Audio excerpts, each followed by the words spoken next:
Good evening. I promised that I would do more of Infiltration, written by Taylor R. Marshall, who has his own channel which I follow. The plot to destroy the church from within. The foreword's already out there, by Bishop Athanasius Schneider. And chapter 11 covers Pope Pius XII as the Pope of Fatima. In the name of the Father, and of the Son, and of the Holy Spirit. Amen. Holy Michael, Archangel, defend me in this day of battle. Be my safeguard against the wickedness and snares of the devil. May God rebuke him, I humbly pray. And do thou, Prince of the heavenly host, by the power of God, thrust down to hell Satan and all the wicked evil spirits who wander through the world for the ruin of souls. Amen.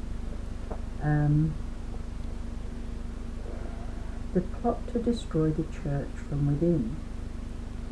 In the mid-19th century, clandestine societies, populated by modernists and Marxists, hatched a plan to subvert the Catholic Church from within. Their goal: to change her doctrine, her liturgy, and her mission. In this carefully documented book, Dr. Taylor Marshall pulls back the curtain on their nefarious plan, showing how these enemies of Christ infiltrated the seminaries, then the priesthood, then the episcopacy, and eventually the cardinal electors, all with the goal of electing one of their own as Pope. In these gripping pages you will discover how the popes of the 1800s discovered a plot to infiltrate the church, how modifications in Catholic canon law enabled predator priests like Theodore McCarrick to stay in positions of power, how Our Lady of La Salette gave a prophetic warning of the plot to infiltrate the church, that Pope Paul VI explained that Vatican II was not infallible, Archbishop Fulton Sheen's role in exposing the communist infiltration of the priesthood. He's soon to be a saint, and I'm going to be recording This is the Mass, 1958, which he celebrated, and it was described by Henri Daniel Rops, French, and it's beautiful. Continuing, how the confusing history of the third secret of Fatima relates to the infiltration of the Catholic Church, the complex roots of the St. Gallen Mafia, and how they plotted to modify Catholic doctrine and elect Pope Francis. And His Excellency Athanasius Schneider said, "We must examine the very roots of the crisis, which to a decisive extent can be identified, as Taylor Marshall has done in this book, as an infiltration of the church by the unbelieving world."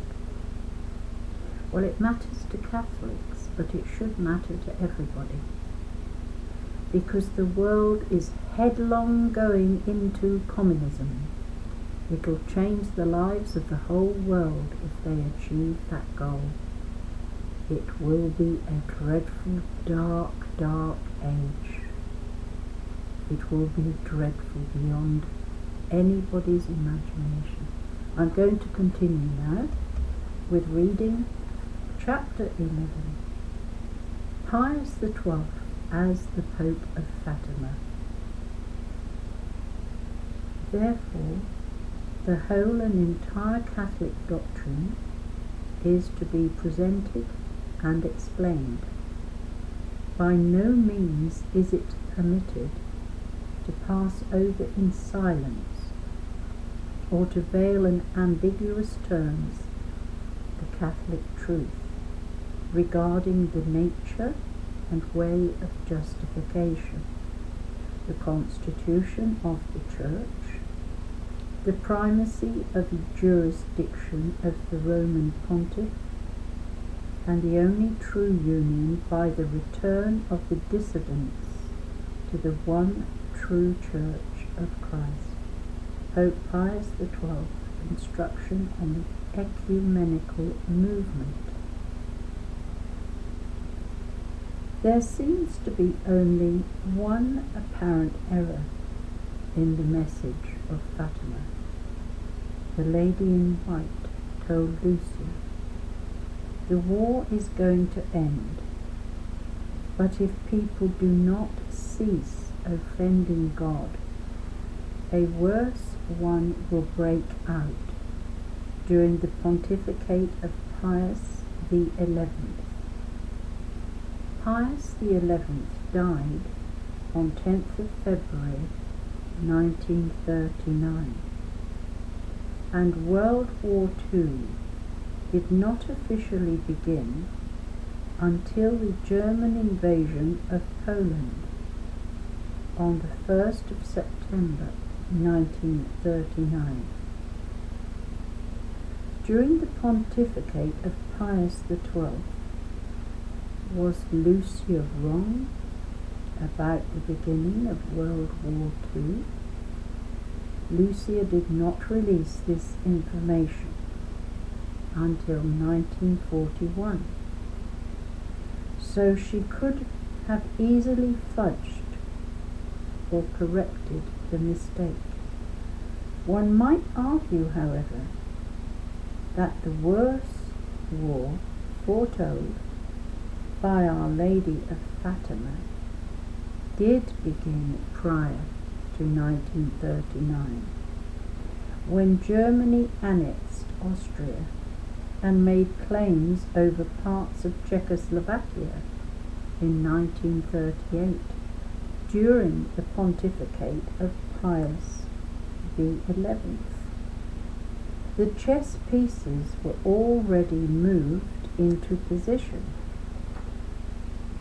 Regardless of the precise trigger date, Pope Pius XII is known as the Pope of Fatima and the Pope of World War II. Pius XII was devoted to Our Lady of Fatima and understood that his episcopal consecration occurred in conjunction with her first apparition on the same day of 13th of May 1917. Lucia revealed the first and second secrets of Fatima in 1941, and Pope Pius XII took notice of the second secret, which described both an unknown light and the consecration of Russia. The war is going to end, but if people do not cease offending God, a worse one will break out during the pontificate of Pope Pius XI. When you see a night illumined by an unknown light, know that this is the great sign given you by God, that He is about to punish the world for its crimes by means of war, famine, and persecutions of the Church and of the Holy Father. To prevent this, I shall come to ask for the consecration of Russia to my Immaculate Heart and the communion of reparation for the first Saturdays. If my requests are heeded, Russia will be converted, and there will be peace. If not, she will spread her errors throughout the world, causing wars and persecutions of the church. The good will be martyred. The Holy Father will have much to suffer. Various nations will be annihilated. In the end, my Immaculate Heart will triumph. The Holy Father will consecrate Russia to me, and she shall be converted, and a period of peace will be granted to the world. Regarding the unknown light, something like the aurora borealis appeared on the night of 25th to 26th of January 1938. From 8:45 p.m. until 1:15 a.m., these northern lights oddly extended as far south as Spain, Austria, and Portugal, where Lucia herself witnessed them as a sign. Pope Pius XI in Rome was rumoured to have seen the unknown light as well. The New York Times of the 26th of January 1938 reported the following: the aurora borealis, rarely seen in southern or western Europe, spread fear in parts of Portugal and Lower Austria tonight, while thousands of Britons were brought running into the streets in wonderment. The ruddy glow led many to think half the city was ablaze. The Windsor Fire Department was called out, thinking that Windsor Castle was afire. The lights were clearly seen in Italy, Spain, and even Gibraltar. The glow-bathing snow-clad mountain tops in Austria and Switzerland was a beautiful sight. The firemen turned out to chase non-existent fires. Portuguese villagers rushed in fright from their homes, fearing the end of the world. A little over a year later, Pope Pius XI died on 10th of February 1939, and Pope Pius XII was elected on 2nd of March 1939. But it was too late.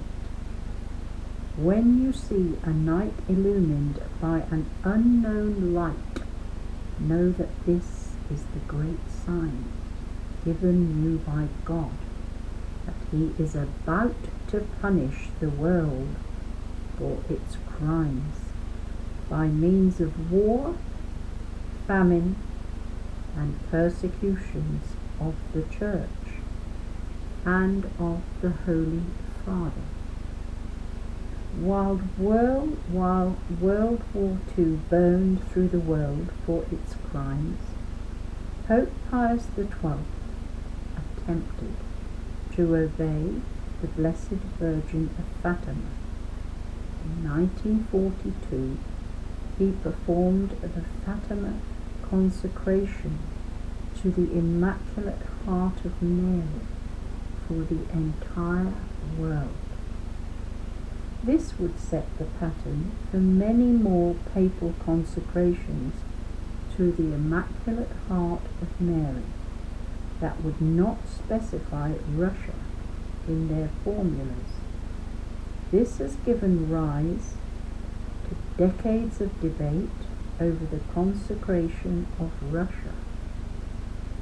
Does consecrating the world properly consecrate Russia in the way that Our Lady of Fatima asked? An analogy might be helpful in answering this dispute.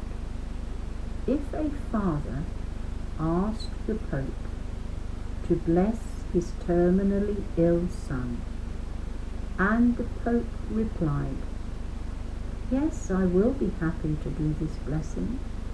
I bless all the children in the world, in nomine Patri et Filii et Spiritus Sancti." Did the Pope bless the man's sick son? Yes, he did bless the boy, but in a general mode, and not in a specific mode. And there is a key difference. The Catholic Church, in her blessings and liturgy, requires specificity in her rites. A priest may not baptize several people simultaneously with a bucket of water or a hose. Each person must be baptized individually. When the priest consecrates the Eucharist, he consecrates only those hosts on the corporal, not those nearby in the sacristy. In exorcism, a specific person is exorcised, not a group.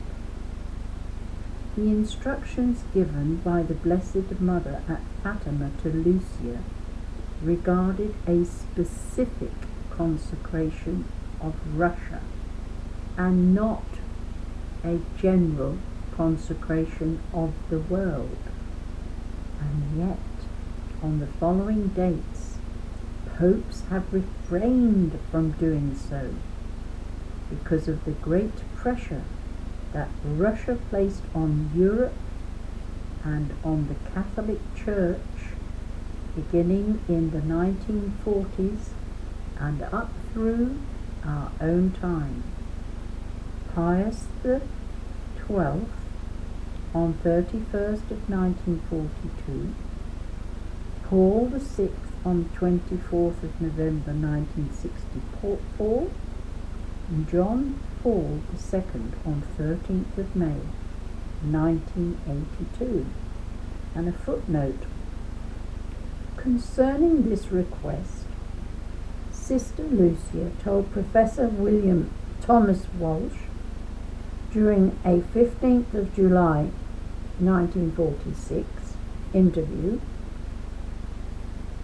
"What Our Lady wants is that the Pope and all the bishops in the world shall consecrate Russia to her Immaculate Heart on one special day.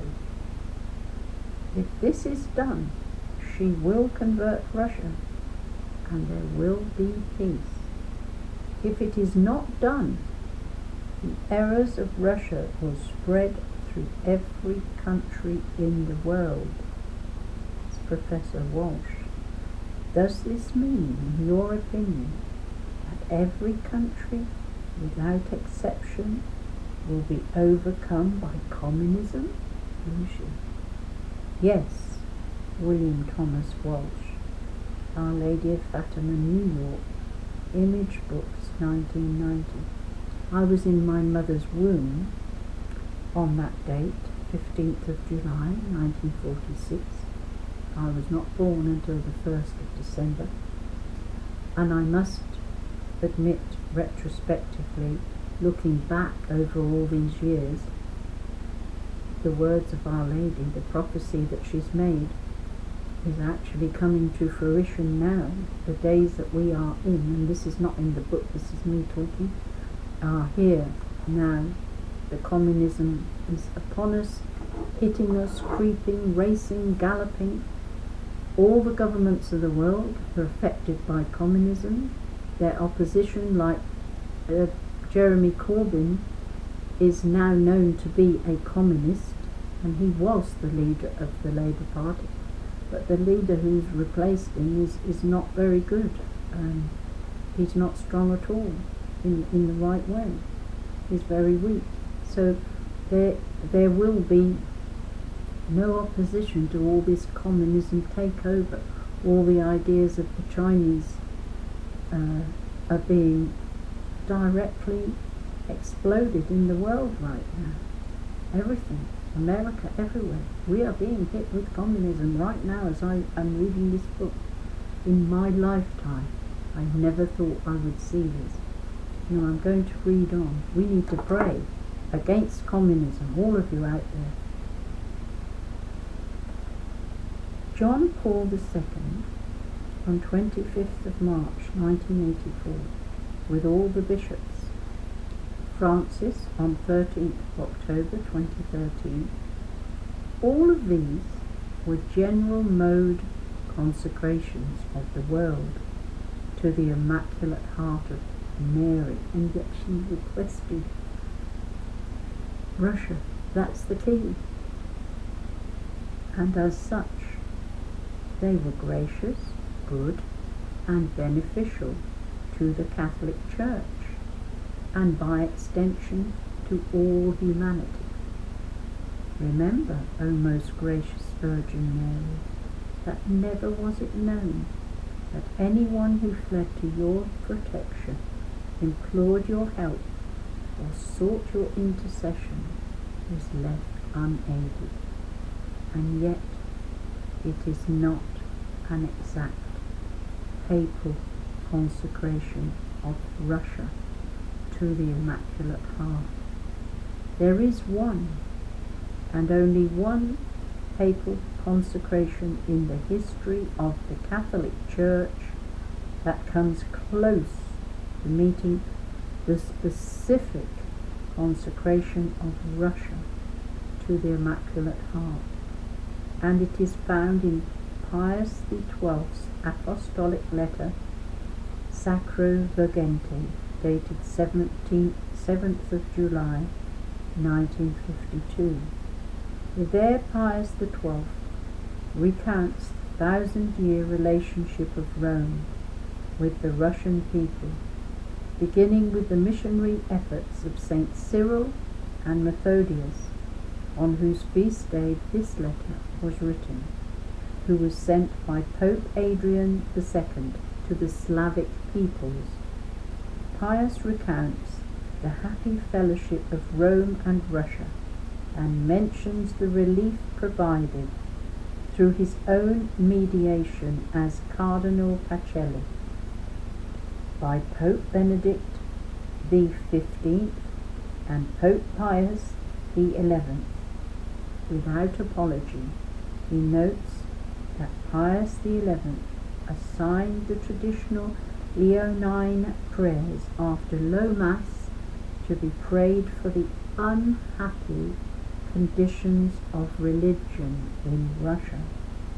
Then he specifically consecrates Russia to the Immaculate Heart.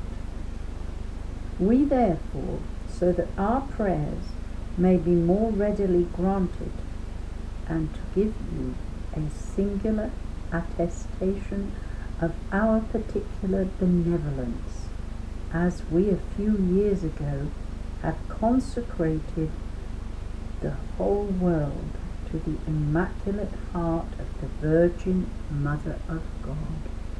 So now, so very special, we consecrate all the peoples of Russia to the same Immaculate Heart, in the sure trust that with the most powerful patronage of the Virgin Mary, the vows are fulfilled as soon as possible, that we, and all the good ones, form a true peace, for a fraternal concord, and for the due freedom to all, and first of all to the Church.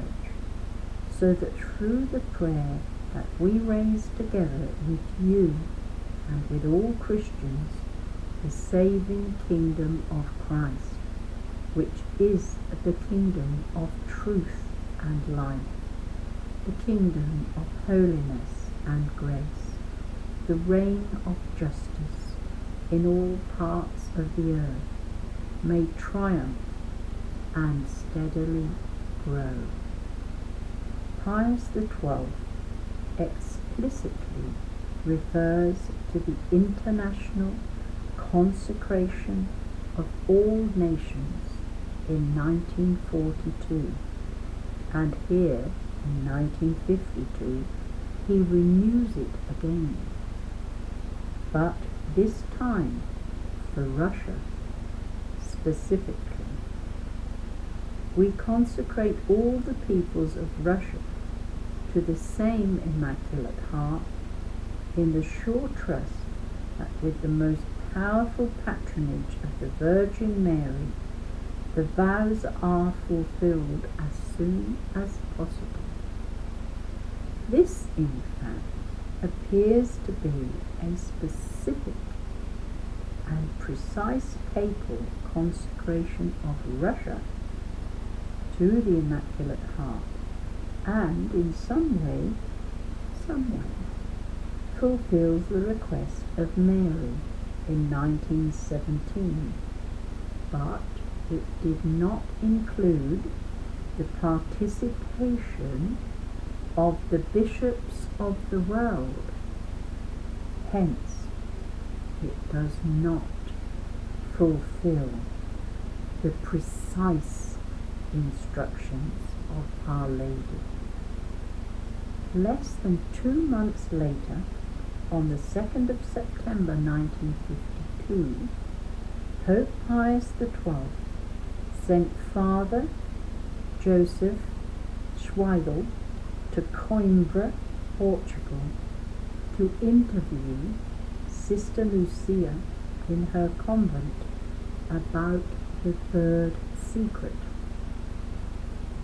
On his return to the Rusicum in Rome, Father Schneeider confided this to one of his colleagues: I cannot reveal anything of what I learned at Fatima concerning the third secret, but I can say that it has 2 parts.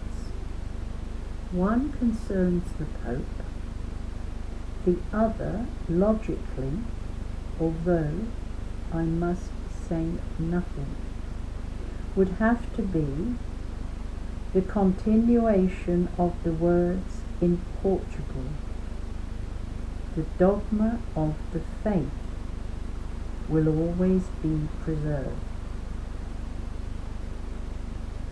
That is the end of chapter 11. Chapter 12 follows, which I will do separately, is the communist infiltration of the liturgy. We are in serious times, and this book should be taken extremely seriously. Every Catholic, every Christian, everyone who believes in God in any shape or form should buy this book or listen to it or audio it any way you can, because we can see these communistic desires are taking over the whole world, brought on by what we've been going through for the last 2 years, which will be nameless, and which is continuing in one shape or another. They've taken the opportunity, which is obviously part of their greater plan, and it is the destruction of the world as we know it now, and we've known for the whole of my lifetime. It began before I was even born, obviously, from reading this just now. We need to pray. We need to pray the rosary every day. We need to pray for all people of goodwill and faith, because there's many, many more who have no faith or desire to have faith, and evil days and evil times are coming, and they'll hit us like a hurricane, and we'll wonder what happened. This is a warning. This is a warning for all those who stop praying and going to church. Yes, the church is sinful. We're all sinful. That's why we had a Saviour born. Jesus Christ is a baby. That's why he died on the cross for us. It's a reality of the sin of Adam and Eve. All is not lost. We have the victory on the cross of Christ. But we need to participate. We need to be praying. We need to be on our knees, those that can kneel still. We need to be going to church. We need to be receiving the sacraments. We need to pray in earnest like never before, because the warfare that we're going to be under is going to be like none other. Life and death. Communism brings death. Death and destruction to its own kind. That is a fact. They have no qualms about doing abortion, euthanasia, destruction, control, no freedoms, no freedom of speech, no nothing. It's in the hearts of men. We need to take seriously this book. Every person who can read should read it and ask God to show you what it really means for you. You can't sit comfortably in front of your televisions anymore. They're controlled. That's how the communism, that's how the brainwashing, hypnotizing, whatever you want to call it, is going to happen. The national health will be gone in England because of this communism taken over. All the money thing, all controlled.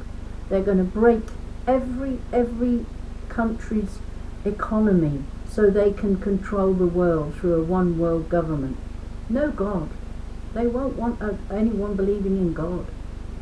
You'll be persecuted whether you think it or believe it or not. You will be. There will be no freedom of speech. There isn't already now on this, what I'm chatting on now. I have to be careful because there's people out there who want to take you down and say you're breaking the community rules. They make the rules. They allow what they want, all the corruption. They don't mind the pornography or evil stuff going out there. But anything to do with goodness or God, they don't want to know. Anyway, I've had my little rant. I'll be doing the next chapter on communism. Communism is against God. They don't believe in God, and they don't want you to either. You're under threat. You want to go to heaven for eternity. They will be going to hell. Their choice. Their choice. They don't believe in anything, but they'll find out when they get there. Alright, God bless. Thank you very much for listening. Sorry but I shouldn't get on this subject really, because it sets me off and I could go on forever moaning and complaining. Thank you. I'm sending you the blessings of Christ and peace and love and happiness for New Year, but trouble's on its way.